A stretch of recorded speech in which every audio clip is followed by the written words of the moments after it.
В римската митология всеки бог носи уникални тайни и символика.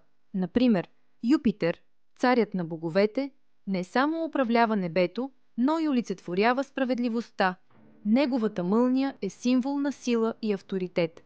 В същото време, Юнона, неговата съпруга, е покровителка на брака и семейството, но също така е известна със своята ревност.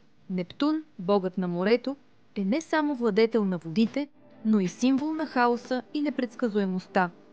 Често го изобразяват с тризъбец, който може да предизвика бури или да успокои вълните. А какво да кажем за Меркурий? Той е божество на търговията и пътуванията, но също така и вестител на боговете. С крилатите си сандали той бързо пренася послания, но и тайни. Тези богове не са просто митологични фигури. Те отразяват човешките емоции и конфликти, показвайки ни, че дори божественото е изпълнено с противоречия и дълбочина. Римските богове ни учат, че всеки от нас носи свои тайни и борби, независимо от статуса или силата.